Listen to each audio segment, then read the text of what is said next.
morning, ladies and gentlemen. Welcome to the John Moore Show. This is Tim Spencer sitting in for John Moore on this Wednesday, the 14th day of August in the year of our Lord, 2019. Hope everybody's having a good morning as possible. We have patiently waiting Professor James McCanny, personal friend of mine, and we're going to talk about a whole bunch of stuff. Good morning, Jim. Hey, Tim. How's it going? Good, buddy. Going good. Good. So where do you want to start off at today? We got so many different directions we can go. We can talk about Mr. Epstein being suicided. We can talk about geopolitical affairs, particularly what's going on in China. Where would you like to start today? The Clinton sighting of Epstein, just a touching base on that. I know there's a lot of people covering this, but this has got to be the weirdest story of the year. You know, we're halfway through the year, but right. This guy gets arrested.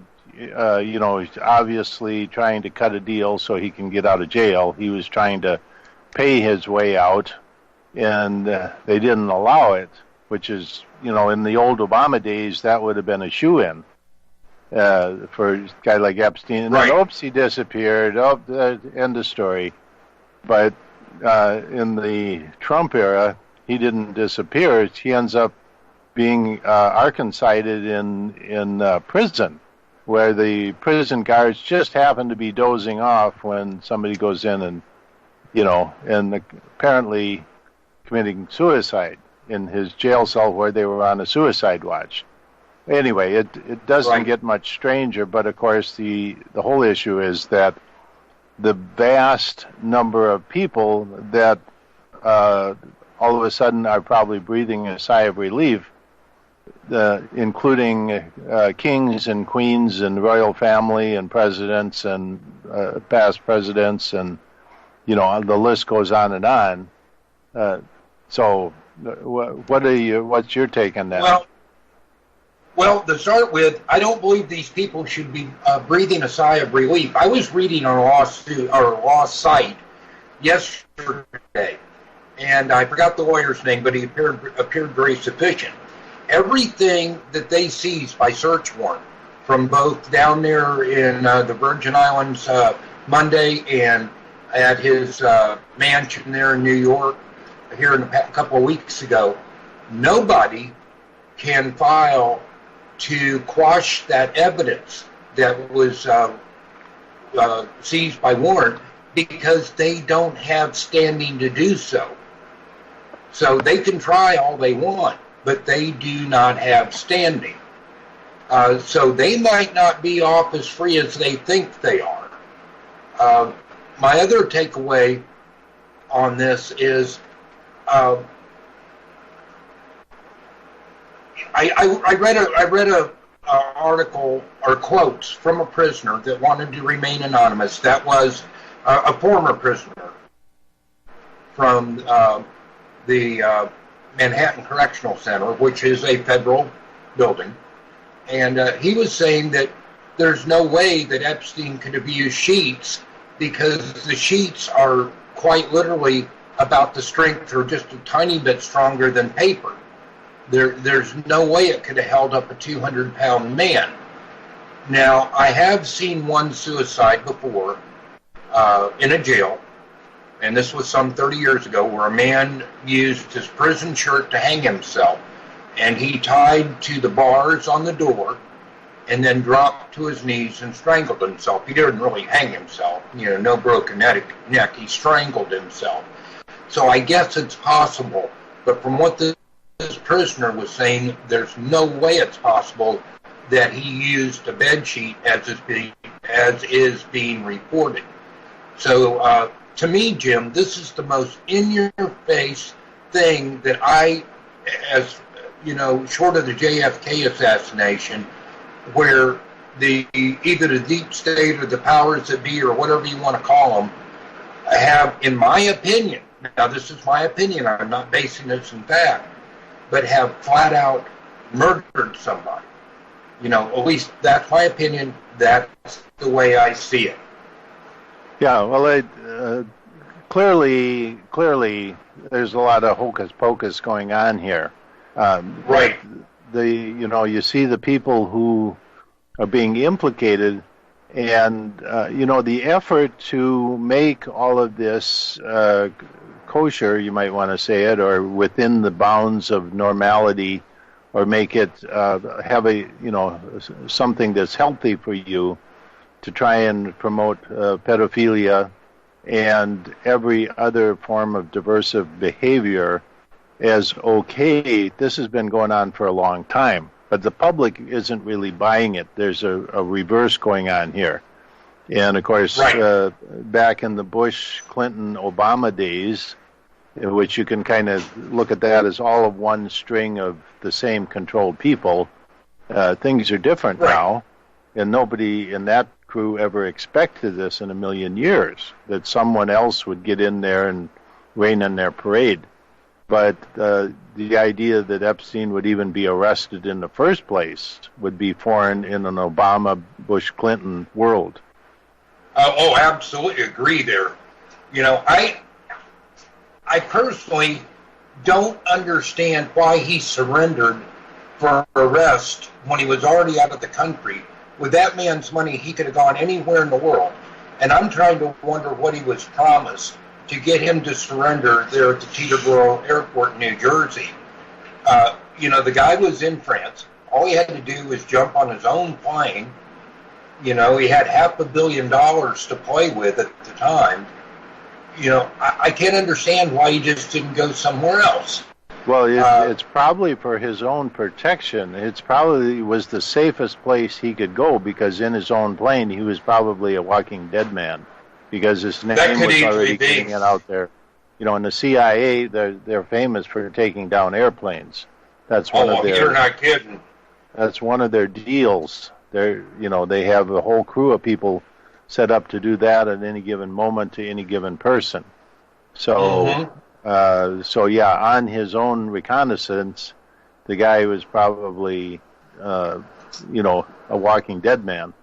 So the jail was probably the safest place he could be. Well, I had thought about that, but I sort of dismissed it. But then again, there could have been things known that I didn't know, out there already, saying that the word could have been put out on the street, we're coming for Epstein, So you could easily be right, Jim. In fact, I suspect you are. That's the only thing I could think that would make him surrender when he really didn't have to. So I'm sure you're right on that. Yeah. So anyway, it's the strangeness just keeps going on. But they did raid his island compound down there. What'd you say yesterday? Monday. It might have been yesterday. I was thinking Monday, but it easily could have been yesterday, Jim.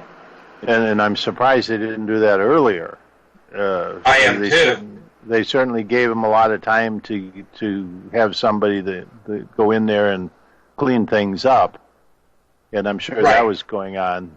And so anyway, I have to see. But the whole story there, the real story, is all of the people over the decades who have been part of that little caper, so to speak, and all of the damaged people.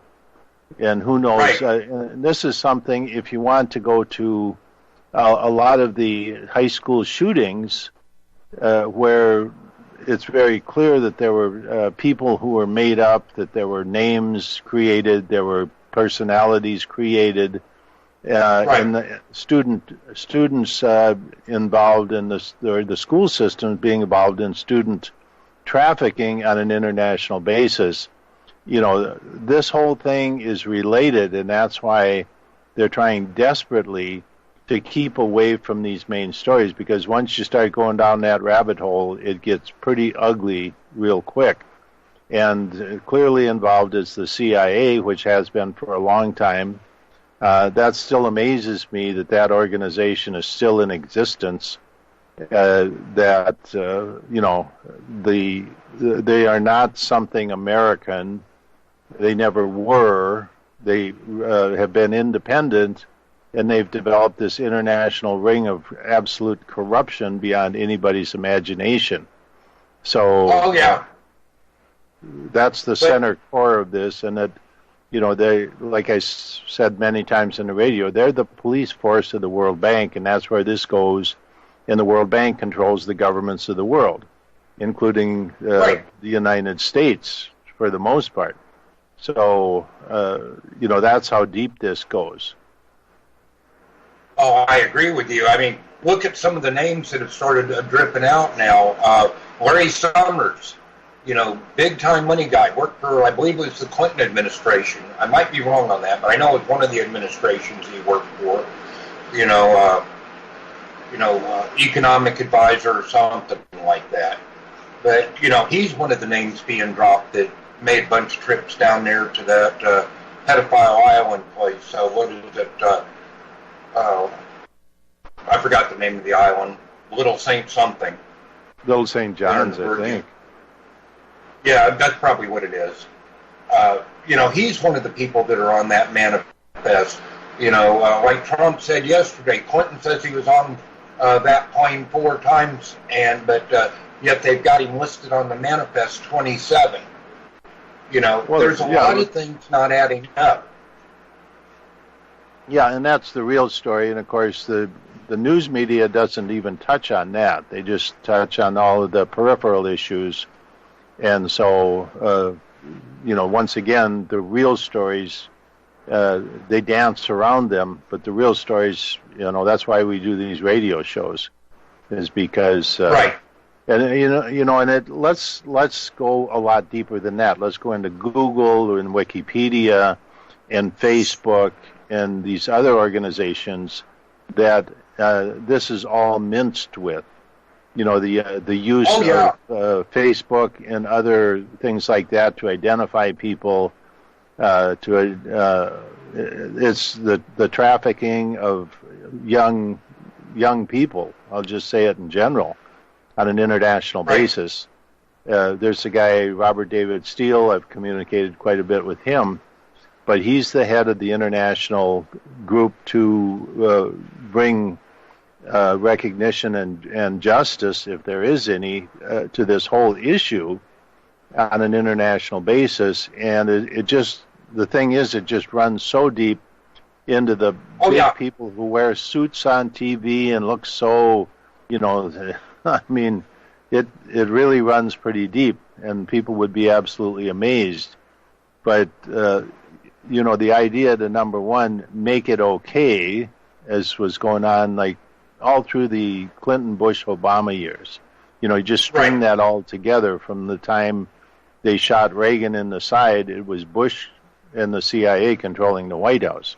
And, so the drug trafficking, the human trafficking, and just the complete, facade of what they are and who they are. Those are the big issues. Oh, I agree. I wholly agree. And by the way, talking about Google, I don't know if you saw this or not. I might even have it here in front of me, but the engineer that started blowing the whistle on Google yesterday, I think it was 950 pages of documents he turned over to the Justice Department detailing how Google is doing its best to throw the election to the Democrats, Vice President Trump. Apparently it was quite a treasure trove of internal documents he handed over. So this is going to get interesting. And this is where what now, Tim? Where it was all papers about the algorithms Google is using to manipulate search results, and of course by the whole alphabet system, YouTube and everybody is using to try to get the support for the Democrats, Vice for President Trump, this election cycle. And apparently, and this apparently, we had the head of Google telling President Trump 6 months ago that there's absolutely no manipulation there whatsoever. And then this guy produces all the paper that shows Yes, there was, and now the Justice Department has it in their hands. Yeah, Google is, once again, Google is owned by CIA, through a number of layers, as they always do. But, this is where they cleanse their drug and trafficking money, all their illegal money. And so that's, Google being the biggest, most profitable organization in the world, and they're owned by the CIA. Where does the CIA get all this money to invest with their investment arm In-Q-Tel? If you look at the CIA budget, they don't have enough money to own 600 high-tech companies dealing with remote viewing and infrastructure and other high technologies. Now you have Elon Musk going around talking about implants in people's brains, where they put little wires down in electrodes into people's brains to be part of the Neuralink network that he's envisioning. That guy is just, I used to like Elon Musk, but he's just gone wacko. I agree. Clearly going off into Never Never Land, putting up 12,000 satellites that'll be blinking up in the sky. I mean, the things they're doing today are just absolutely insane. Oh, I agree. And then there's the stuff the general public doesn't know about, like the skull-to-brain technology and stuff like that, which are still labeled as conspiracy theories, though you can read it if you know where to look, right on the internet. I don't recommend you use Google to find it, but it's out there. And there's just so many things. The reality is, Jim, I wouldn't use the word fear. I've lived my life. I'm done. I'm tired. But hang on a second. We'll be back in 3 minutes, folks. 1-800-313-9443.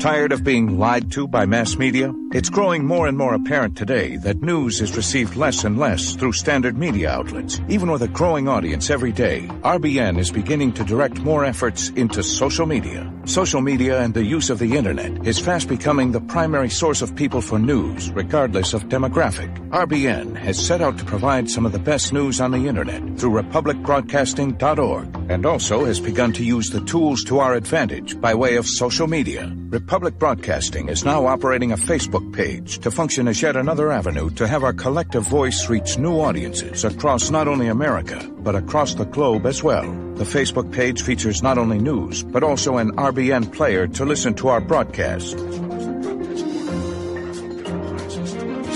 Get involved by visiting facebook.com/Republic Broadcasting and liking our page and share it with your friends and family, because you can handle the truth.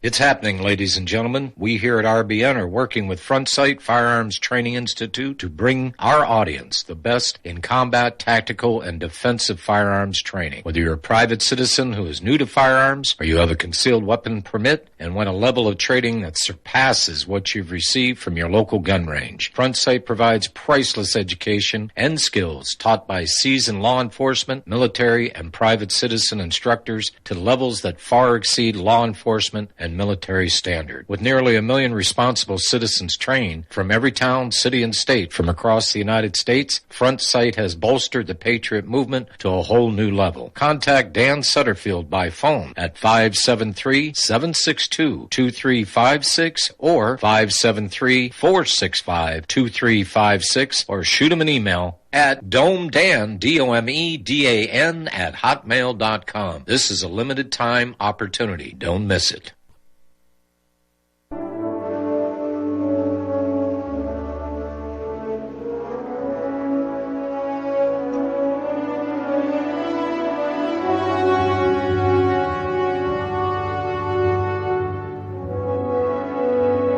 And we're back, ladies and gentlemen. This is Tim Spencer sitting in for John Moore on the John Moore Show on Wednesday, the 14th day of August in the year of our Lord, 2019. Jim, we have a caller on the line. That's Tony from Arizona. Our engineer, Julie, said he had previously been a corrections officer, so maybe he will be able to answer some of our questions. Good morning, Tony. Good morning. Hey, I was a correction officer in Arizona. And cool. Yeah, so some information. I did pull the suicide watch. And what the correction officer does, at least in Arizona, with the suicide watch is your inmate is stripped down. He's put in a small room. He has nothing in there. So, I haven't really been keeping up on it, so I don't know if they're saying he tried to commit suicide or whatever, but if he did, there's no way. You have to check him every 5 minutes, literally stick your face in the window and look at him, and they had 2 cameras on him. So, and you're talking about Tony, just enough room to lay down. Right. I'm not arguing with you, but I want to point out a couple of things, and this is according to the media. I do not know. Right. Like I said, I haven't listened to the media, so I'm not saying he didn't or didn't do it. I'm just saying that's how it worked, to give everybody more information. Right. Well, Tony, is it possible, and I'm just being facetious in a sense, no, go ahead. that he's not dead? I mean, that this is just a story, they whisked him out of there. Yeah, that's what I'm saying. The one thing I know is anytime we get information from the media, and I'm not going to play politics on which president or who I trust, because I honestly don't trust any of them. I trust the people. And, I hear you. Yeah, so I don't, with my situation and the way they did it in Arizona, like I said, I worked for the state, there's no way he could have killed himself. One thing we were taught in the academy was to drop the cameras if we got into fights, so they couldn't have a lawsuit on us for protecting ourselves. So I'm sure everyone pretty much knows how that goes down. But other than that, I don't really, have more information on that. And then I was thinking with the raid. Now, you guys have to tell me, because like I said, I don't really keep up on things too much. I just love listening to John Moore in the morning. And so with the raid, that's a whole different ballgame. If they raided them, why didn't they film it like they usually do? And like you guys were saying, if they had a couple of days to get everything out of there, you're not going to hear if there was any people there in the first place, if they found anything. It just doesn't seem like the raid was done right either. The whole story, the island? Which raid? The island. Everything just seems like everything just seems like it fell apart. Why would you wait that long? I've seen videos of people's drones flying over the island and giving you a kind of bird's eye aerial view of the island. That thing sat there for weeks, where people could have gone in and cleaned it out, so to speak, or the same with his Manhattan apartment. It didn't seem like it's a big push to go in there, like a lot of things, like a lot of investigations or investigations into school shootings or public shootings. There's never any real investigation. It always looks really superficial and kind of like, there's the public view investigation, and there's a lot of room for basically covering up whatever's going on, and especially in the case of shootings. I mentioned this on John's show last week, that there's no investigation into the commonality, the links, who's been talking to these shooters. And the same thing with Epstein. There's no real investigation that I see. Right. And I think that's all part of the big picture. As far as I can see, the United States that I love has already died. The people are still there, but the structure that ran it is gone. And right, it was deteriorated over many decades of right. And you had people that were straight shooters like Reagan, and we know what happened to him. And the last guy before him was Kennedy. And they're few and far between. And then you have Congress, and in general, just completely corrupt from the inside out, like a rotting tree that's ready to fall over. Absolutely. And then the judicial system. They're trying to correct that now, which is something that hasn't happened. That's why you had little remote judges who could come out and put an injunction on things that would help the country, and a little second or third circuit judge from California could stop a presidential order. All right, guys, we got a break. Tony, I'd really love for you to hang on to the break. Ladies and gentlemen, we'll be back in 3 minutes. 1-800-313-9443.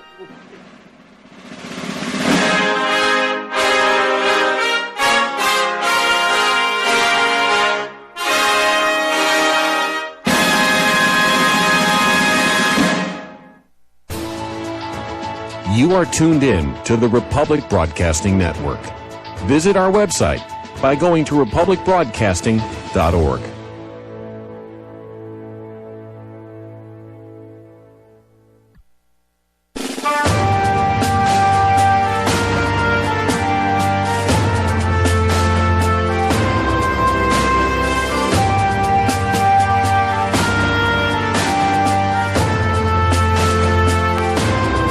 Back, ladies and gentlemen, this is Tim Spencer sitting in for John Moore on Wednesday, the 14th day of August in the year of our Lord 2019. We're visiting with Professor James McCanney and Tony in Arizona, who is a former corrections officer. Tony, I have a couple of things I want to run by you, and I'm not saying they're verified or true. I'm saying as reported in the mainstream media. One, Epstein was not on suicide watch. Okay. 2, his cellmate was removed 12 hours prior to his death. 3, there were no cameras focused on his cell, only apparently the walkway or hallway in front of his cell. 4, the guards were supposedly overworked, maxed out on overtime, and slept for a 3-hour period the morning of the suicide, and then doctored the logs to show that they had checked on him every 30 minutes. Any comments? Yeah, I'll try to get to everything and try to remember everything. But first thing that came to mind was the overwork part. That is probably correct. I know there's one of the prisons here in Arizona is actually half-staffed. So all the prisons are usually, you're usually overworked. You're usually pulling 2 shifts. Some people end up pulling 3 shifts. It's just crazy. So that's pretty common. So that excuse is common, okay? And if you just lead me through one at a time, and I'll see if I can give you a picture. Well, they said there were no cameras actually photographing what was going on in the cell, only the hallway. Does that make sense to you?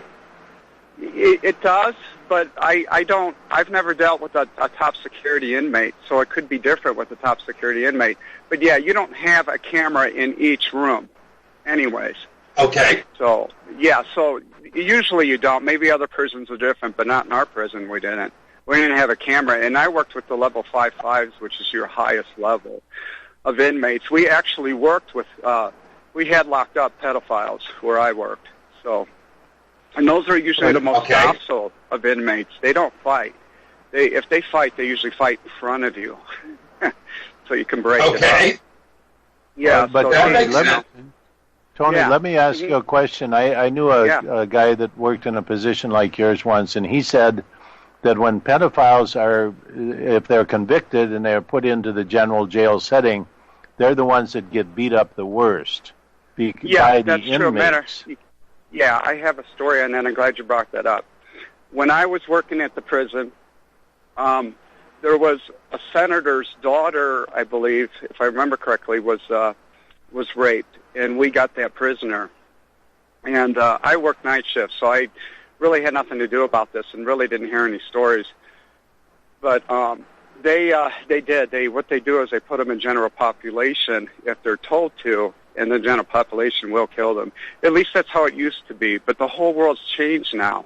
Now it seems like they're starting to accept all that. The inmates used to, your gang members. I used to go after the gangs in Chicago. That's where I'm originally from. And the gangs had somewhat of a code of ethics. Like they wouldn't get back then. I was on the Guardian Angels, so we used to go after the disciples and the Latin Kings and stuff. And they wouldn't rape kids, and they wouldn't go after fire department. But everything else was like open game. So, okay. So I couldn't tell you how the gangs are nowadays, really. But it might be different nowadays. Everything's gotten so much more corrupt since then. So yeah, you go ahead. No, I had another question for Tony too, Jim. Okay. Tony, Suicide Watch. Okay, apparently mid-July, the mainstream media report was that Epstein tried to kill himself. However, he claimed to his lawyers that somebody tried to kill him. How likely is it that less than 3 weeks later, he would be taken off of Suicide Watch, in your opinion? That I don't know. I only pulled one Suicide Watch and went. And actually, the way our prison works was we have a complex, which is kind of like a small city, of a bunch of smaller prisons that were called units. And usually at a unit you had anywhere, at least our units, you had anywhere from 8 to 1,000 prisoners in each little unit. And so I went to another unit to pull duty Suicide Watch to fill in for one of the other units because they were short. So I don't know what the timeline would be for them to, like you said, to do the how long they would keep them on Suicide Watch. I know that if they were on Suicide Watch, at least at one time, they would have more checks. In other words, every 15 minutes, 20 minutes, it just depends on the prison, you have to physically go in, walk around, and look inside and make sure they're okay or whatever. Health and welfare checks. But this is a really high-profile prisoner. This is not your down-the-block guy. Yeah, and they're going to definitely just treat that a lot different. Definitely. So they're going to, but I know that when you are on a Suicide Watch, they're going to, even if it wasn't a high profile, they're going to do more often. They're going to check your cell more often than everybody else's from probably then on. Because as the world looks at things nowadays, you're owned by the state now. So they're responsible for you. So they want to at least that's what they taught us in the academy. So they want to make sure you don't get hurt and such. So. Right. Well, that makes sense. It really does, Tony. All right, Jim, did you have anything else for Tony? Well, just other than the fact that the number and the level of people that would be benefited by this guy not cutting a deal and talking, there's a pretty big list. So this guy probably was the main target, and would not be the first time a guy on the Clinton watch died in prison or some other, something else. That's I think those are the big issues, and the whole issue is that this was going to be a major segue into that world, and of course that's not happening now. Right. Yeah, exactly. I think there's a whole bigger picture to look at, though, too, on this whole thing. That's what I mean, yeah. Yeah, it's like, well, in the whole world, in the whole country right now, it's, good cop, bad cop, basically, with our presidency. And to me, like I said, I don't pick sides. I really don't trust any of them. But to me, it looks like conquer and divide. this whole story could be just conquer and divide. If it's true or not, it's still conquer and divide. They keep throwing different things at us from all different angles. You can go on and on, flat Earth stuff, and on and on. It doesn't matter. We're still a people, and we still should love one another. And yet, right, in society, we keep getting thrown at more and more things to divide us. Right. That's true. And, the smoke screen, while this is going on, a lot of other things are going on in the background that, yeah. That are much more nefarious and much more controlling to the public. So, yeah, the smoke screen of standard news. So if you see it in standard news, it's probably fake, and it's probably a smoke screen to keep you from, all of the things that are going on in the background. And the deep state is alive and well. Believe me. Mm-hmm. They're getting ready for the biggest cheating event in history in the 2020 election, in both Congress and the presidential election. I'm dealing with people on the background on that issue right now. And it's like Congress and senators and Trump had special committees that went out and found no cheating of any kind. I mean, it's just absolutely absurd. So, I mean, like the idea that this country is teetering, I think most people in those higher levels think of Trump as an aberration. And when the Trump era is over with, they'll be back to business as usual. I agree. And they never shut down. They just go deeper like snakes.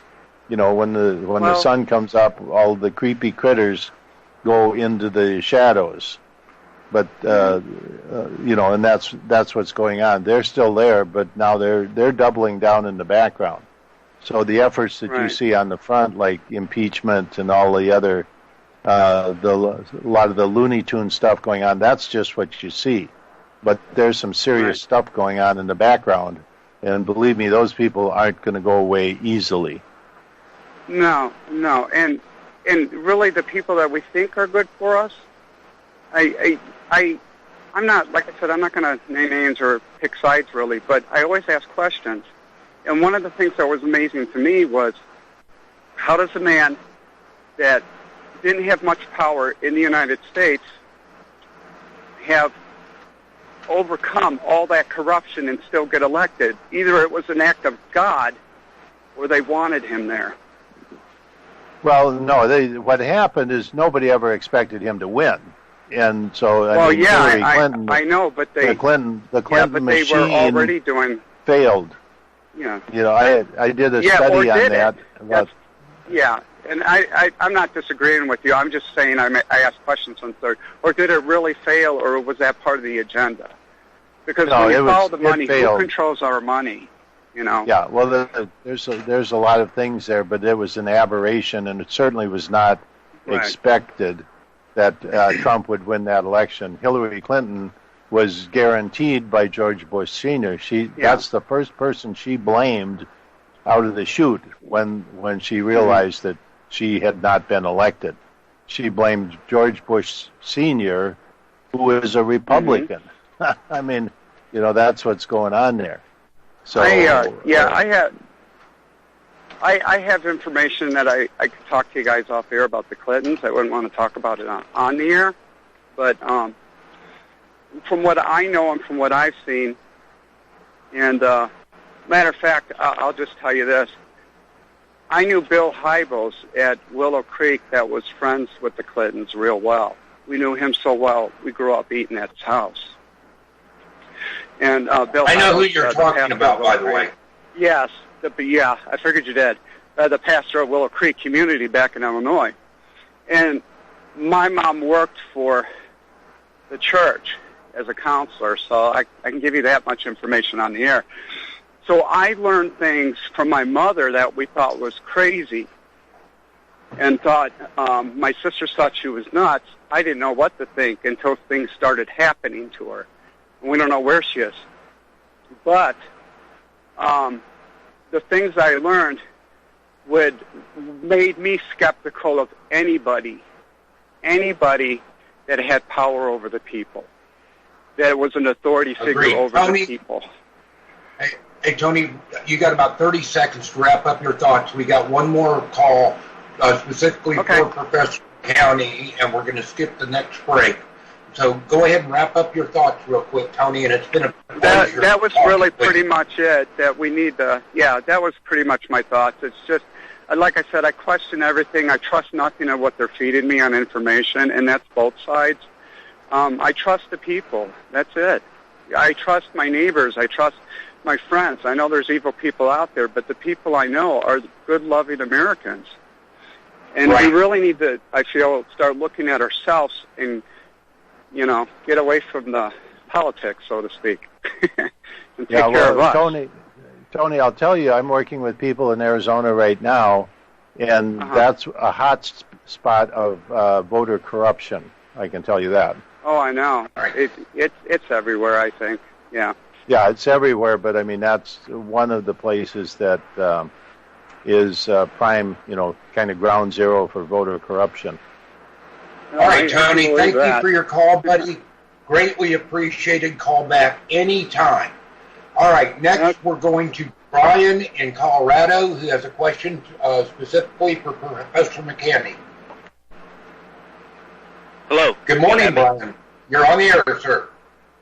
Thank you. I want to know, in reference to the brief reference you made about Reagan and Bush, what the purpose of that assassination attempt was, and was it by Bush specifically, or did he have the whole CIA behind him? Well, ask yourself this. I'm going to let Jim answer real quick, okay? But ask yourself this. Why were the parents of Mr. Hinckley personal friends with George W. Bush? And how did that young man get into the happenstance where he was the shooter of President Reagan? Jim, go ahead, buddy. Well, yeah, I mean, but the Bush was the CIA back from a long time ago, going back to the Kennedy days. But Reagan thought he was president, and they showed him that he wasn't. And from that point on, Bush ran the White House. So that's one thing. But anyway, you get 1, 2, 3. Right. So, I got that. How did Reagan defect from their ambitions? He thought he was president, and he learned that they were supposed to kill him. And Ronnie was a pretty tough cookie, and he took the bullet. And there's word though that it wasn't just a shot; that he had that the people around him were filling him full of other types of lead, small, sharp projectiles that were meant to kill him, and he withstood it all. But at any rate, he was supposed to be out there. But he thought he was president. If you look at Reagan, he got up and he talked, and he was a smart guy. If you look at all the Reagan quips, he was very much a conservative American patriot, and he wasn't in the World Bank agenda. I saw him with interviews with Barbara Walters, the dunce from one of the major NBC. networks. Yeah, and she was interviewing him about the Federal Reserve, and she kept asking him, "Why don't you do something about the Federal Reserve?" And he goes, "Ma'am, they're an independent bank. They're an independent agency. I don't have anything to do with them." And she kept asking, "Well, why don't you do that?" I mean, she was the dumbest rock that ever crawled out from under a rock. Right. She had no clue how this country works and how it runs. Reagan did. He understood the structure of the government at least. But as with most presidents, including Trump, I don't think he has any clue of the depth of who the CIA is and where they come from and who they really are. They're the police force of the World Bank. They have nothing to do with the United States other than controlling it. I got that. Yeah, what, number 3? You said you had 3 questions? No, I didn't have 3 questions. No, he was on. No, he was on line 3, Jim. Oh, I'm sorry. He was number 3. Anyway, that's the short version. Okay. And all of this time, you have to understand that Iran-Contra and all of those issues that blossomed out of the Reagan era were all covered up, and that was all going back to the same thing we started talking about here. The international drug trafficking and human trafficking going on as part of the standard everyday business as usual CIA. Was Reagan not sympathetic with the crimes of Iran-Contra? He probably didn't know anything about it other than superficial, what he found out. But no, that was the whole deal with Noriega and Central America and the trafficking out of South America, which is all of this still going on, by the way. And then how Iran got involved with this and the trading of guns and moving, and it's been going on ever since through the Bush administration, through the Obama administration. This has all been going on throughout this whole time, and it's still going on. So, that whole agency works in the background. And they have been. There again, they compare Trump to Reagan, in that Trump, in a sense, thinks he's president, but Trump is probably a little smarter bear than Reagan, who thought that the CIA the Secret Service was there to protect him. No, that's not the way it works. And so, anyway, that's the like I say, the short version. Well, okay, I Brian. heard. Yes. Okay. I don't mean to interrupt you. I'm trying to get one more call in, and we really appreciate your call, my friend. But we need to get to Fred in Iowa to talk to Jim. We've only got about 3 more minutes of airtime left on this hour. So thank you for your call, Brian. Greatly appreciate it. Yes, sir. Fred in Iowa on line 1. Good morning, Fred. Yeah, good morning. Tony, if you're listening, you said a whole mouthful. Call in on the next show, Tony. Hey, whoever said that Trump was an aberration, I got a bridge to sell you in New York. You interested? Well, no. He's an aberration from the Bush-Obama in 2016 to be another Clinton path through the White House, and after that it was supposed to be Jeb Bush. Hillary Clinton said it was her turn, and that's what she believed, and that's the way it had been sold to her. It was supposed to be her turn when Obama got in, but she got a little too uppity and thought that she was going to be president until she learned who actually ran things.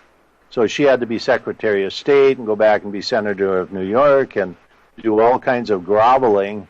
And so when she came up into 2016 and was able to push her way into the Democratic primaries and to become the candidate, she was fully controlled.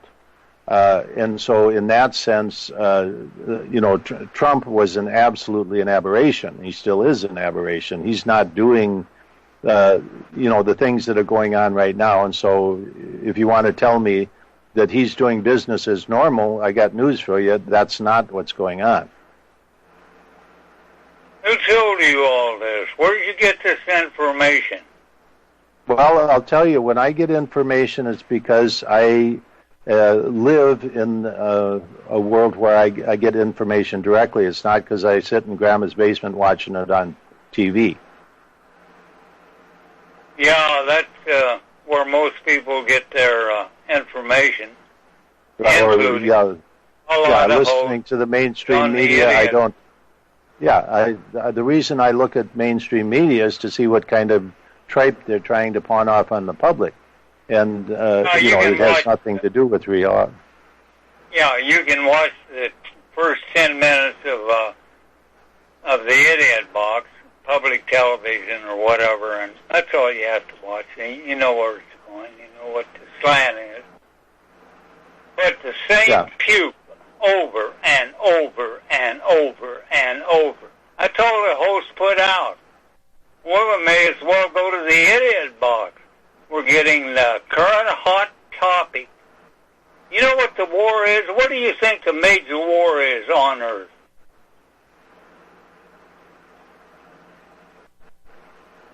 Major war on Earth. Yeah, you're here. We were just thinking about your question, Fred. The biggest war on Earth, give you an answer. To me, the biggest war on Earth to me is good and evil. You got it now, friend. Just keep that in mind. We're a battle against good and evil. We're in a battle. So who they have to kill, listen to me. Hey, who they have to kill Fred, I've got to cut you off, buddy. We got to give Jim time to wrap up. And Christ. Hey, let me All right, talk. thank you for your call, Fred. Okay, Jim, you've got about a minute and a half. Okay, Tim, I just want to mention if people have been to my webpage to purchase water filters, my page the buttons have not worked for about a 2-week period, so we're working on getting those fixed.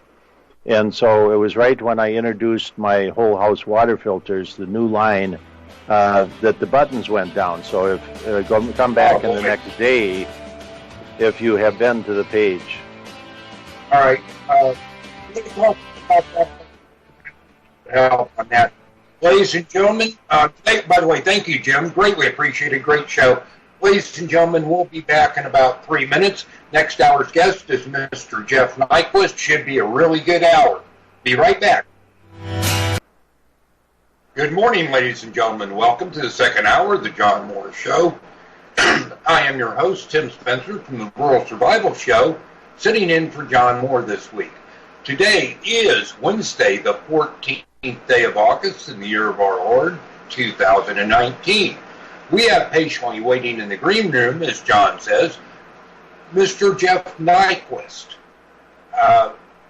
Jeff, you're on the air, buddy. What do you want to go and talk about today? Hey, good morning. Good morning, sir. How are you doing? And what have you seen on the news? It's very early here on the West Coast. Okay, apparently things have calmed down in Hong Kong.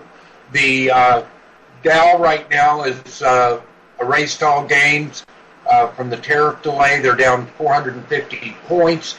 The 2 to 10 year yield curve has officially inverted as about 7 o'clock this morning. Gold and silver have started to spike again. Let's see what else is going on. The other thing is it's fully confirmed now that the People's Armed Police in China are in Shenzhen getting ready to cross the border. So those are the main takeaways. The Chinese are still going to invade. Yes. The mainland Chinese are going to invade Hong Kong. Yeah, what they call the People's Armed Police, not the PLA, but the People's Armed Police. But they look just as heavily armed as the PLA. Same equipment, same uniforms, everything. Yeah, it's part of the same. It's a communist government, but it's funny. Last Christmas, I got a call from a man in Hong Kong, and he told me that Hong Kong is going to erupt this next coming year. He was telling me this, and he was talking about how unfair the communists have broken all their agreements. They're not governing Hong Kong the way they agreed with the British that it was going to be done. Correct. And the people in Hong Kong are enraged. And I'd never received a call from Asia before on my personal telephone. I don't know how he got my number. And we spoke for quite a while.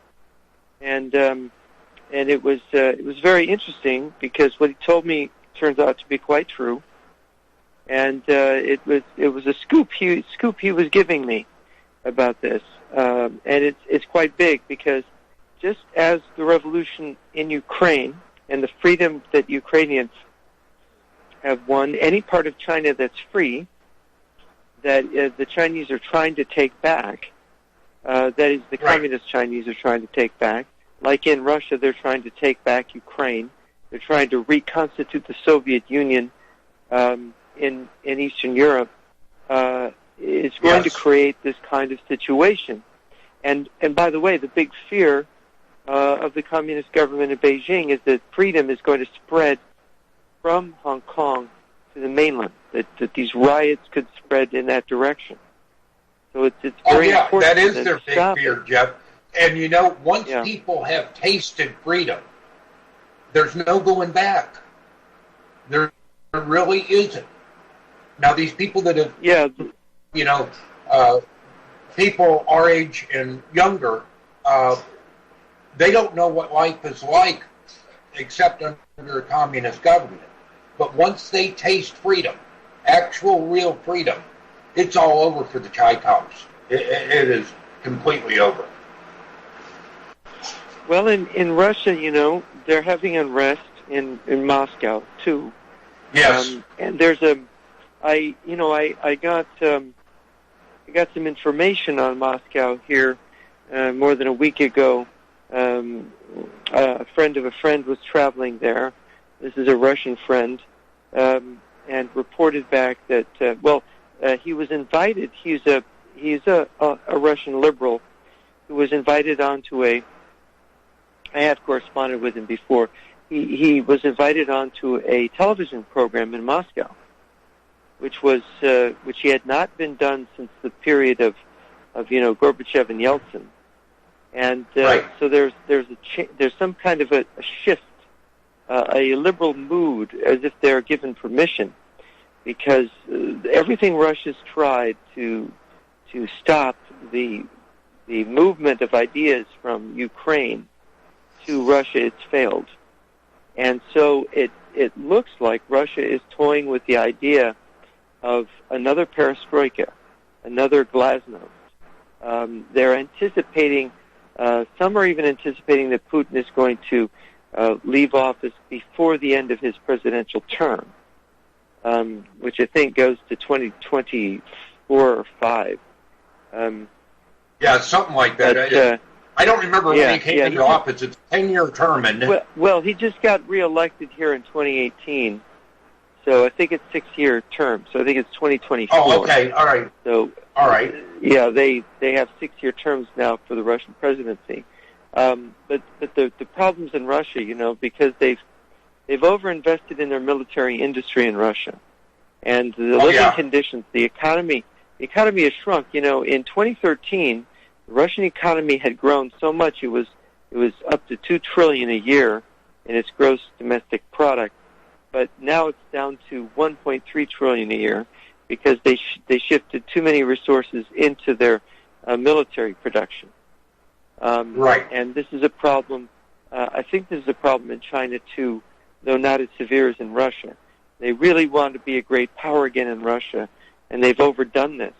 And this is a big problem because, you know, we live in the digital age. There people can see how people are living in other countries. They can communicate. Russians are people who are curious about other countries now. The anti-American propaganda is beginning to wear thin. People aren't believing it. But the biggest event that has happened is the election of a comedian to being president of Ukraine here. I love that. Zelensky, Mr. Vladimir Zelensky. Just to tell you about him, many Americans don't know, but he was a comedian, a Ukrainian comedian from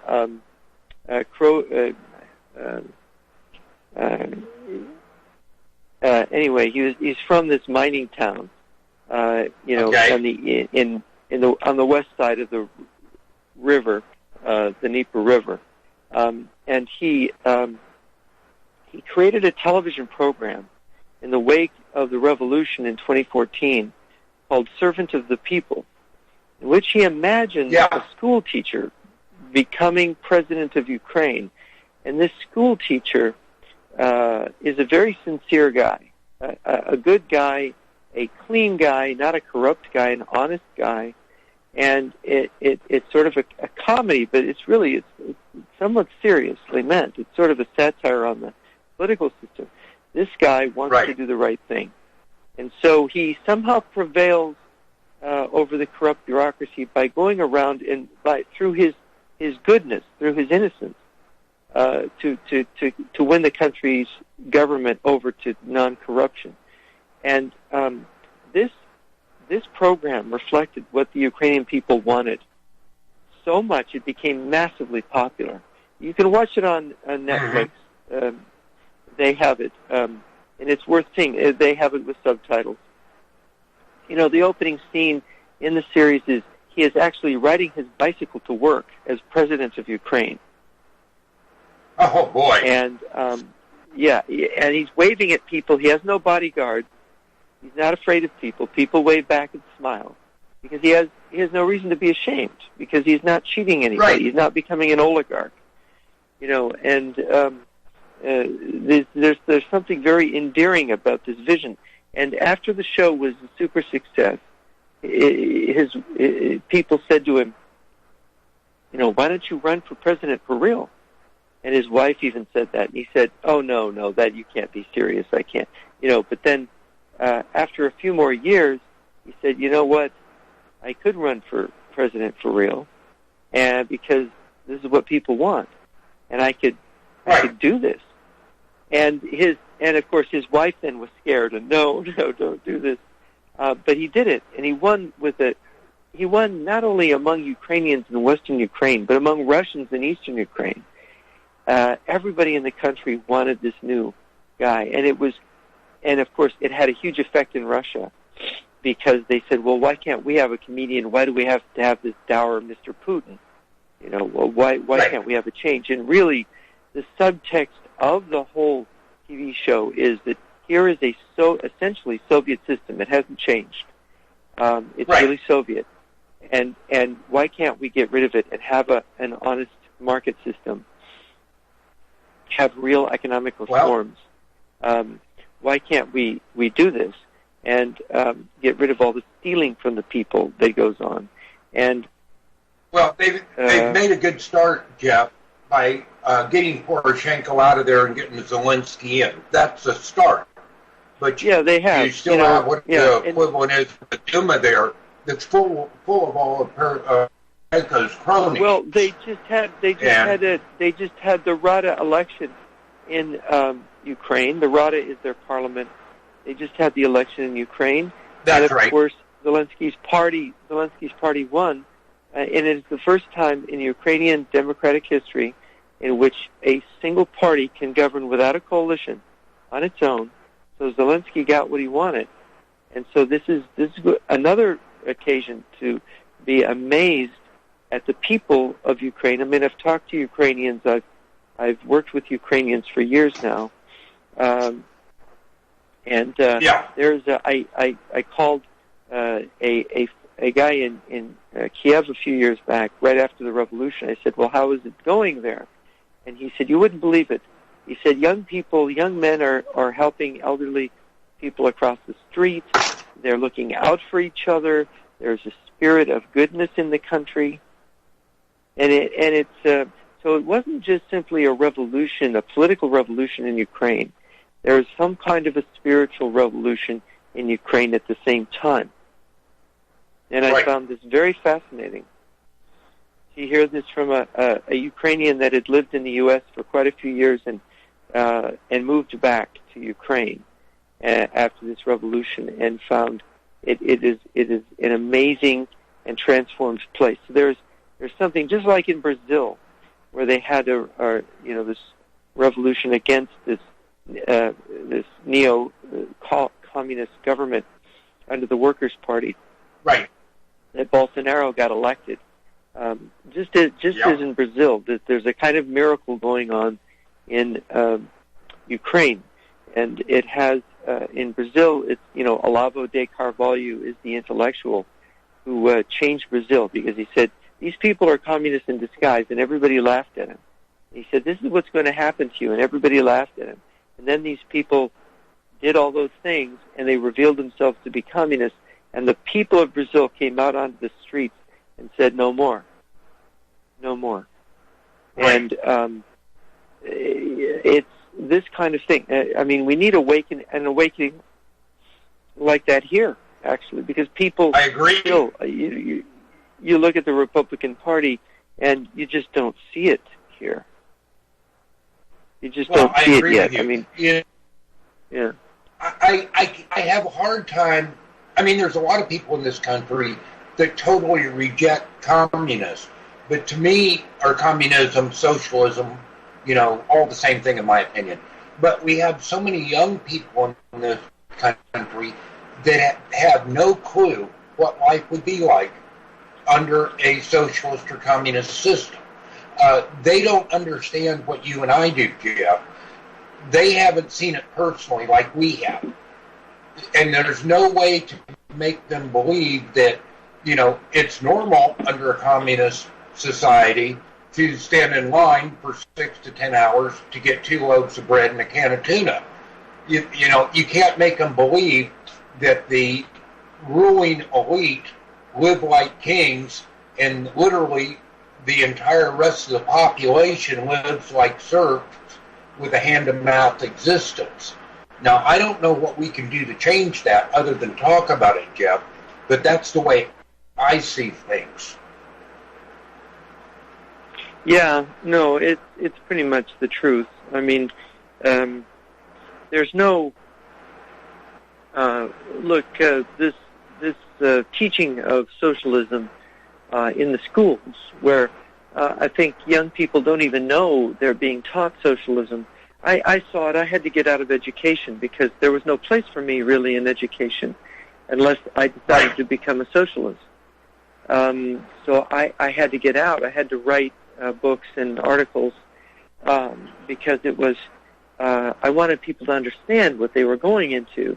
And it's not just simply that we're talking, socialism represents a movement, a kind of religion, a kind of new faith, which is based on materialism. It claims to be scientific. The technical name for Marxism is scientific socialism, also dialectical materialism. It's a materialistic doctrine, and materialism, of course, is the idea that only matter exists. And that is an important sort of anti-theological and atheistic statement. Yes. Because if only matter exists, then there is no spirit. There's no spirituality. There's no soul in the body. We don't have souls in the Marxist philosophy. And to lower man's dignity, we had the catastrophe of Darwinism. We had this notion in the 19th century that took hold and now is almost universally believed now, that we evolved, that human beings evolved out of lower mammals, lower animals, even, back when amphibians and fish and whatever. This idea struck people as being probable. And it's Philip Johnson who wrote Darwin on Trial more than 20 years ago now. Philip Johnson pointed out that scientifically Darwin's theory has failed, because in order for a scientific theory to be credible, it has to have predictive value. That is, that if you postulate the theory and you say, well, this is what we're going to find in the fossil record, and this is what we're going to find in biological science, and they found the opposite. The fossil record does not show a bunch of animals gradually turning into other animals. It does not. It shows mass extinctions with new animals appearing. And yet, this philosophy has continued to advance. Yeah. We'll be back in 3 minutes. 1-800-313-9443.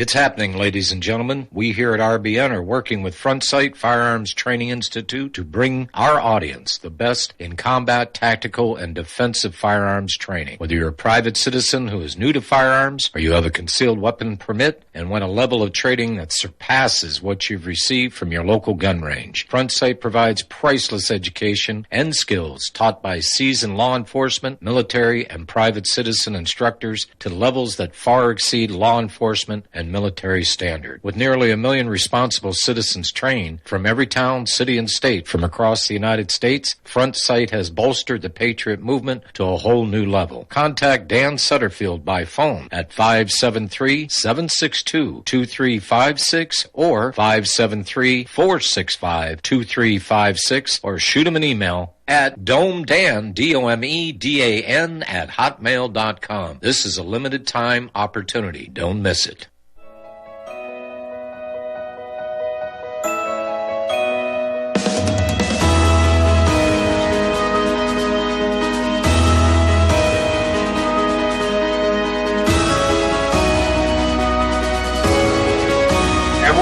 Ladies and gentlemen, this is the John Moore Show. I am your guest host, Tim Spencer from the Rural Survival Show.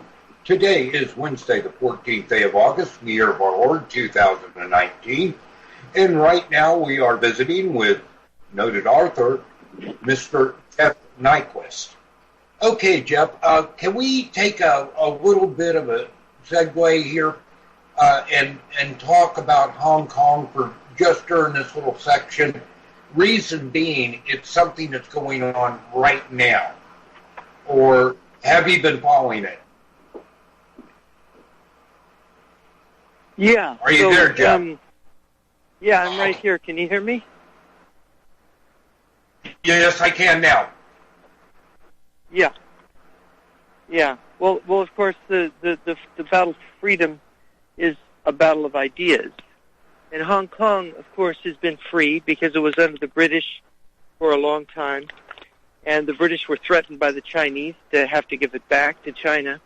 And they did, with an agreement that the Chinese would do it in a certain way, the Chinese communists. But the communists, it's very important to note that the communists, which is something very typical of them, the communists break their word. As Lenin once said, treaties like pie crust, they're meant to be broken. And so, of course, they did not keep their word in the treaty.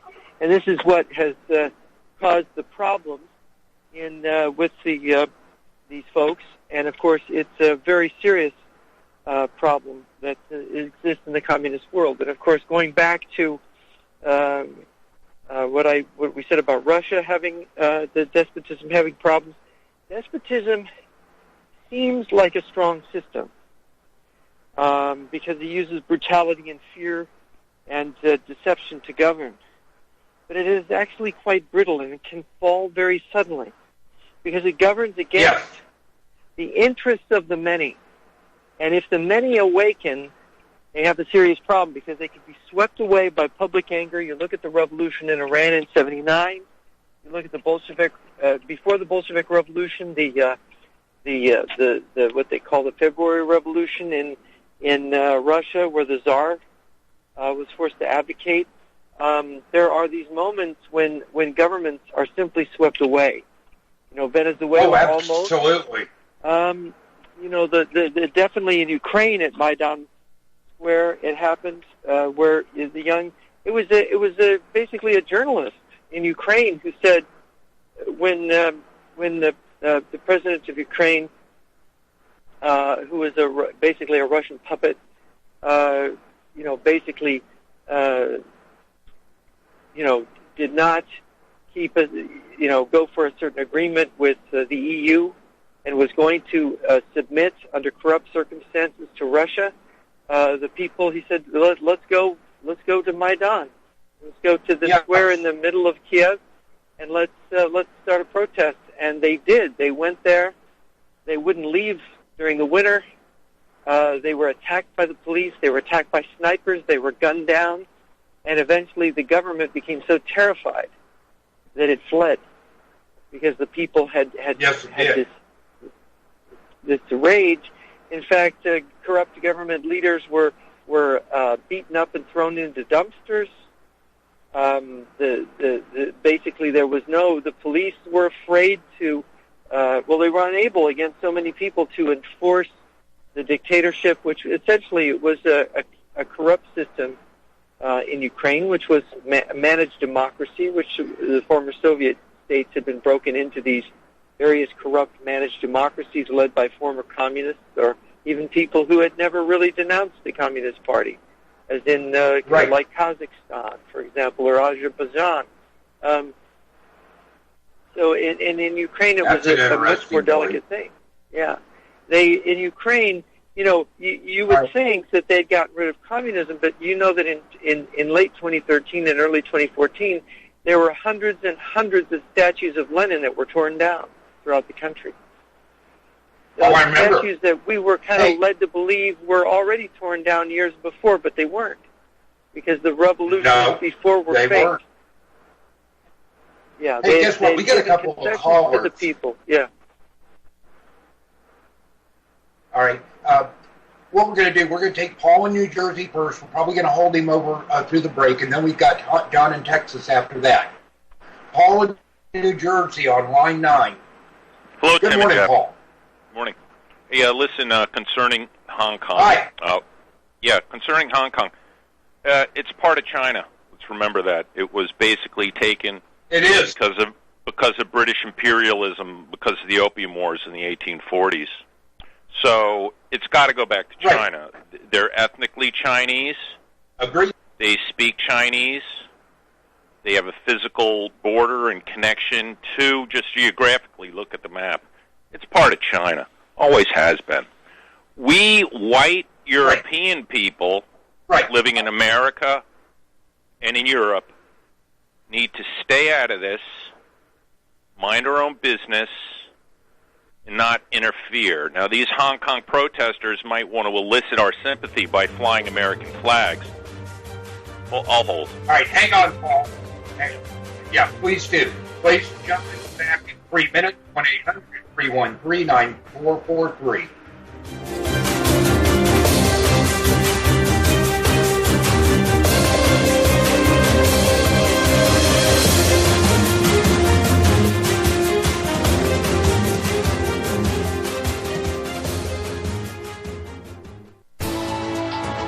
You are tuned in to the Republic Broadcasting Network. Visit our website by going to republicbroadcasting.org.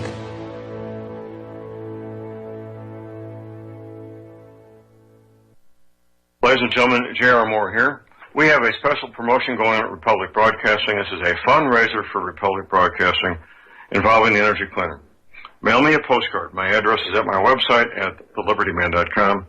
We pick a postcard every other Thursday. When your postcard is drawn out, you get to buy an energy cleaner for $215 instead of $285, $70 discount. $200 goes to Republic Broadcasting. You also get a 10% discount on my mattress pads. So get those postcards in, put your name, your telephone number, your email address on there, and when your postcard is drawn, you get to get an energy cleaner for $215 instead of $285. Mattress pads, 10% off. Help us out at Republic Broadcasting and help yourself to get an energy cleaner at a deep discount. It's a win-win situation for everybody. We hope you can get these postcards in soon. Thank you very much.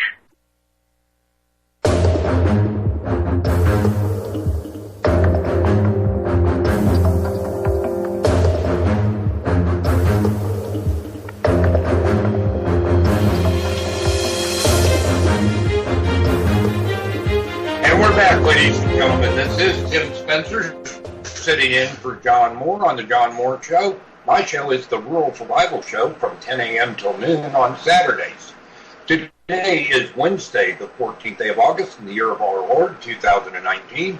Right now we are visiting with Mr. Jeff Nyquist and Paul in New Jersey. Okay, Paul, go ahead with your statement and then we'll let Jeff respond. I had left off saying about how in Hong Kong the protesters are flying the American flag, probably to evoke sympathy and to get political points and maybe assistance from America, which might be happening behind the scenes anyway, because this is very likely a CIA, Pompeo-sponsored color revolution, like what we did in Ukraine, where we instigate and through George Soros promote these revolutions, ironically always against not the communists. That's not true at all, because we could take out other countries that are heavily communist and tyrannical. No, these are our economic competitors, and that's what it always comes down to. China has eaten our lunch. They are the number one economy on planet Earth now. Everybody knows it. And whenever that happens with declining empires, which the United States is, the last thing we can do, and the only thing we can do with China, is A, meddle with the Uyghurs out in western China, and that's failed. B, meddle with the oil supply coming from the Straits of Hormuz, which we're in the process of doing. And the last card on the table is mess around with Hong Kong and meddle in their internal affairs and try to cause strife there. So the fact of the matter, this runs contrary to the intent of our founders. We are not supposed to be an empire. We're $23 trillion, well, $22.5 trillion in debt. And really, why should white people go meddle in Asian affairs? Let's stop patronizing them. Let them resolve these problems. And the people of Hong Kong are just going to have to assimilate into China. They're part of China. They're Chinese ethnically and racially. It's time to you're going to have to join in with China and try to make the best of it. And lastly, let's not pollute the rest of the world. You know, we don't want to Americanize the Chinese. Do we really want to export our democracy? Do we want to export transsexual operations, drag queen story hours, and pride parades to the Chinese? Is that the goal here? Do we want to export our degenerate culture to the Chinese? Is that the only way we have to fight these days? So please, let's follow Trump, what Trump said yesterday, and steer clear of this. And on that note, gentlemen, thank you. I'll take my response off the air. All right, thank you. I appreciate your call. Jeff, follow up. No, we don't. Nobody's proposing. I don't know that anybody's proposing we intervene on behalf of Hong Kong. Maybe some people are. I haven't heard all the comments, but obviously we can't have a war with China.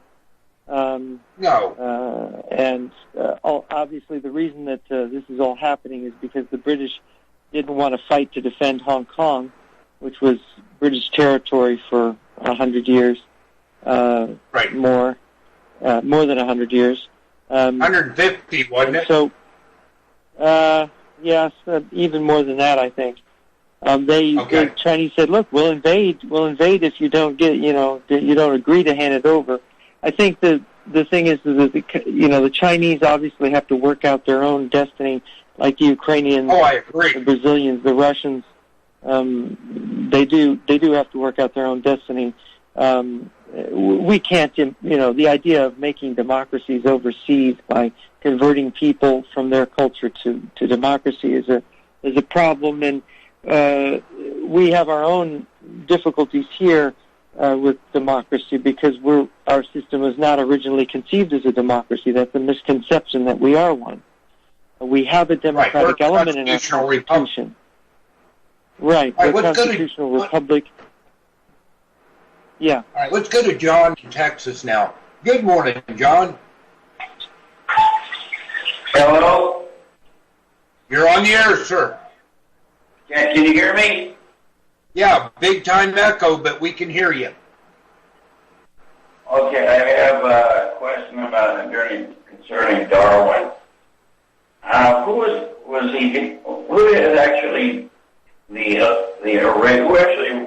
originated the hypothesis of evolution?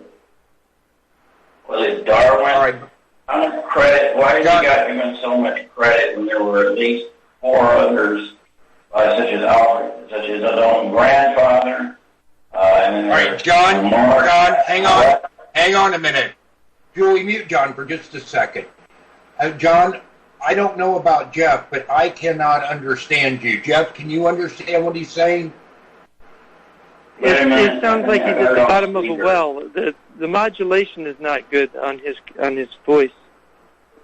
Hey, John, I'm not upset with you or nothing, but, buddy, you're going to have to call back on a different line or a different device. We cannot understand you. Can you hear me now? Yes, much better. What'd you do, change phones? I turned off the speaker.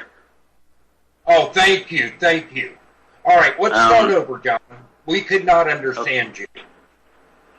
Okay, I want to ask you what about Darwin. I understand that his grandfather, who is more responsible for the creation of the modern idea of evolution? Was it Darwin, or was it Charles Darwin, or Erasmus Darwin? It was actually another man who actually created the theory, as we understand, as Darwinism. Who they basically, he died and they basically stole the idea from him, and it was attributed to Darwin, and he took credit for it. There's a book about this that came out not long ago. I have not read it, but I understand the basic thesis of the book, and I don't think anybody's really disputing it. Was this person inspired by Erasmus Darwin, or did he steal it from Erasmus Darwin, or are you talking about Alfred Russel Wallace, or who? Yeah, Alfred Russel Wallace, yes. Well, are you saying that this wasn't just like a Newton-Leibniz coincidence? It means that Darwin actually plagiarized Alfred Russel Wallace? Well, I'm not sure if the claim exactly is plagiarized. Plagiarized means you copied somebody's writings exactly. But he basically got the ideas, the various ideas, origin of species through natural selection and genetic variation, which is the basic Darwinian theory. He got it from Wallace. So that's my understanding.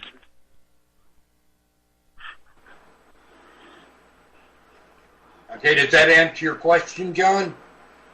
Okay, what about... what is the relationship? What do you know about Erasmus Darwin? This is Charles Darwin's grandfather. I only know that the family had some of these ideas, similar ideas, going back about evolution. But Darwinism is specific about a certain particular mechanism of evolution. So I think that family, the reason that he was involved with that family was because they were open to this idea, and so that's how the Darwin family, I guess they had some pull, and they were interested in the subject already. That's why they were friends with this guy. So, yeah, and of course it basically, evolution evolved into what we have as neo-Darwinism today, which of course is actually being challenged. There's I think if you know who Peter Robinson is, he does a series called Uncommon Knowledge on YouTube. It's on YouTube. And it's Uncommon Knowledge's interviews with people. It's I think the Hoover Institute puts it out, and he has this interview, Mathematical Problems with Darwinism. You could look it up on YouTube. It's on there, and he talks to three scientists, three mathematicians. I think they're all mathematicians, about the fact that human DNA, or as the DNA of a single cell, cannot have been accidentally constructed through a process of accident. Because each, a single-celled organism, it's like 1 over 70 to the 40th power, as terms of chance that this cell could exist by accident. And so, because you have this long chain of hundreds of DNA, within the DNA strand, you've got these chains where one of 20 amino acids has to exactly fit in each slot. And of course, the chances to make an organism that works out of this, and of course, it's a kind of nanotechnology anyway. How did the DNA come to exist in the beginning, in the first place? It had to have been created, and it couldn't have occurred accidentally. So the mathematicians and the geneticists are having trouble with Darwinism, because when Darwin was around, they thought a cell was a very simple kind of glob of matter, and it's not very simple. It's very complex. It's a complex machine. So Darwinism is basically losing ground, because it's no longer credible, to explain what we now see, what we've discovered.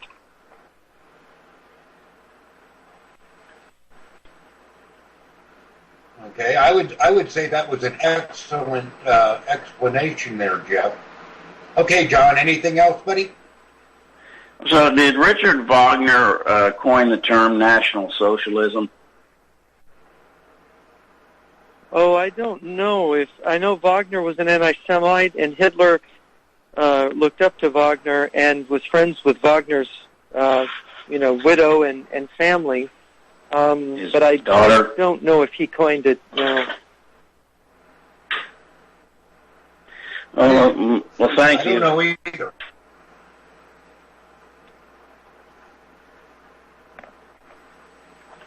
Okay, John, did you have anything else on the subject at hand, by Darwinism and all that? Oh, but I just know that. Just say that Darwin, there was a history of his family and evolutionary thought going at least back to his grandfather, and I think that Lamarck's ideas of evolution's required characteristics was inspired by the ideas of Erasmus Darwin, and also Erasmus Darwin was on a who's who's list of English Freemasons. Okay. All right, John. Well, thank you for your call, buddy. We're going to keep going here. Call back anytime. All right, Jeff. We've only got about, 7 minutes total of airtime left. I'm going to let you go wherever you want to go, buddy. Oh, the Darwinism thing is an interesting thing, isn't it? And the fact that it's basically losing traction among scientists. I think that's a very important thing. That you have these new theories now, of course, of intelligent design. But the importance of this, I should point out, has to do with the supporting of a materialistic philosophy, an atheistic philosophy, which is what the new socialist religion really wants. This is what they want to teach the kids in school. This is what they want. Yeah, and of course, this is the thing that we have to be careful about, because people don't realize that once people believe there is no soul, there's no God, there's no spiritual realm, there's no supernatural, once they believe that, there's a kind of despair that sets in to people. Right. And this despair is kind of, it's what communism feeds on. It's what some of these political ideologies, these modern ideologies, feed on it. And I think it's very important that we resist these things because they're very damaging to people. They destroy people's lives. People turn to drugs. They turn to things that are very unhealthy for human beings. Human beings are spiritual. They do have a soul. To deny the soul is to damage your life. To basically, it's degrading. It's very degrading to say, oh, well, you're just a slab of protoplasm that evolved out of a swamp. You know, it's like, well, that kind of takes away our divine connection, our connection to God, to a creator, and the idea that there's a divine order, that there's a right and wrong, that there's a divine plan. All of these kind of ideas are swept away by evolution, which kind of postulates a very different kind of universe. I absolutely agree with you. Yeah. And so I think politically it has tremendous political implications. And the reason that Darwinism is promoted by the establishment, both here and in Europe, is because of its utility as a kind of generator of this despair that leads to socialism. Because you see, if there's no heaven, if there's no God, if there's no divine plan, then we have to have planning, socialist planning. We have to have a socialist utopia, because that's the only heaven we're going to ever experience. And people become quite desperate because, the world is an unjust place. And suddenly we have to become God and correct all the injustices. And, of course, that's where the revolutionaries come in. They want God's office. They want to become God. And of course, this is what Stalin and Mao and Castro And all the communist dictators did. They made themselves into sort of gods. And this is sort of the motivation in communism. Yeah. Apparently now they figured out, both Russia, Cuba, the leadership there has figured out that this socialist utopia with no God, no creator, just doesn't work. Because now both Russia and Cuban are allowing churches back in. China, I think, does it grudgingly from what I read. But I think they've actually figured out that tampering with man's soul and blocking that communication we all have with our Creator is just not working out well for them. What do you think, Jeff? No, it doesn't work out well, and they know it. They figured it out. Of course, what they want is they want to capture the churches. They want to turn the churches into Marxist institutions. They want to modify religion. This is what the Nazis did in Germany. They want to modify it so that it can be amenable to their government. So, in a way, they're still not giving up their power and their central role. They're insisting now that, okay, you can be Christians, but now we're going to register the church, and the ministers are going to be our agents. This is what happens with the Russian Orthodox Church. The Russian Orthodox Church is run by a bunch of KGB agents at the top, basically. That's how it works. Okay, Jeff, we'll be back in 3 minutes, ladies and gentlemen. We don't have time for any more calls. Back in 3, folks.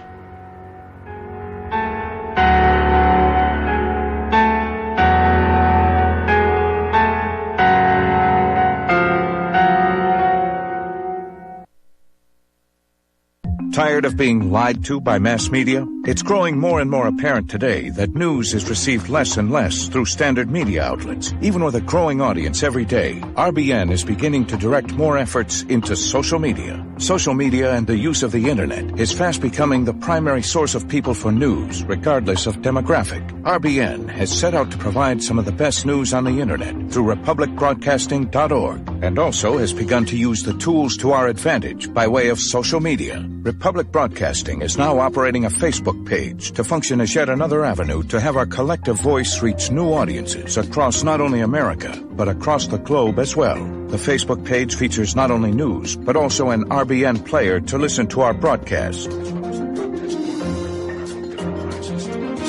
Get involved by visiting facebook.com/Republic Broadcasting and liking our page and share it with your friends and family, because you can handle the truth. So, you love talk radio? Then you'll love TalkStreamLive.com. TalkStream Live is always on, 24/7, with the best streaming talk shows. Find your favorite talkers and discover some new ones. It's free, readily available online or on mobile with any smartphone or tablet. Finding your favorite talk shows all in one place has gotten a whole lot easier. Just go to TalkStreamLive.com. Be sure to download the free apps from Google Play or the iTunes App Store. Talk Right, the conservative app offered by TalkStream Live that caters exclusively to the conservative talk radio community. Here you'll see only talk shows and podcasts from the conservative right. All the big broadcast names and online digital shows in one place. Talk Right makes it easy to find all your favorite conservative talkers with all the upscale features you come to expect from TalkStream Live. Keep up with the fast-paced political world. Download Talk Right today from Google Play or the App Store.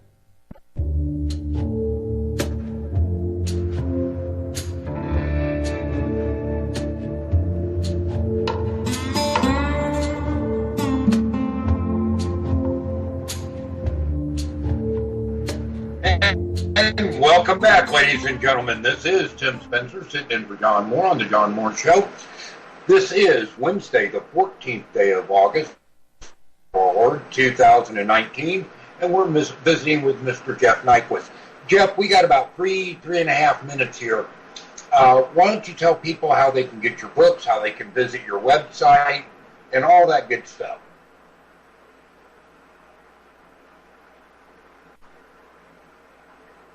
Are you there, Jeff? Yeah, I'm right here. Yeah, they can go to my website at jrnyquist.com. That's jrnyquist.com. There's also on Amazon. You can look up my books. Origins of the Fourth World War is one. Another is the New Tactics of Global War. There's Red Jihad and Back from the Dead, Return of the Evil Empire. And for those who are in foreign in Brazil, they can get my book, The Fool and His Enemy. So, and in Germany, too. Yeah. Yeah. I got to get you to send me one of them books, Jeff. Yeah. I don't get to read much more. Oh, is that right? Trouble with your eyesight? Say again? Yeah. Trouble with your eyesight? Thing. Yeah. Yes. Well, at least you can still do radio. You only need your voice and your ears to do radio. And the ears ain't doing great either, buddy. But, Jeff, this has been a great hour. When I do John's videos for him for YouTube every Wednesday, I always enjoy listening to both you and Professor McCamey. Wednesday's my favorite day as far as listening goes. Well, it's sort of a draw between Monday and Wednesday. But anyway, I sure do want to thank you for being on today. Your website's great. Your articles are fantastic. Just a great place to visit. jrnyquist.com, folks. Yeah, well, thank you very much for having me on. And, yeah, definitely. All right, well, I'm sure John will have you back on next week. And thank you for your time today, sir. Most greatly appreciated. All right. Thank you very much, and be well. You too, sir. Okay, folks. It's sort of a draw right now. We don't know if John's going to be back on Friday or not. I, of course, volunteered to take it for him if he cannot do the show on Friday. But anyway, tomorrow we're going to have Tom Berryhill on the second half hour of the first hour. And then the, let's see. Oh, Steve Hunt will be on second hour, hopefully. So that's the plan of attack. Of course, Friday will be first hour will be Tom Berryhill with Emergency Radio Communications. Second hour, Dr. Lynn Wolbert talking about all things health-related.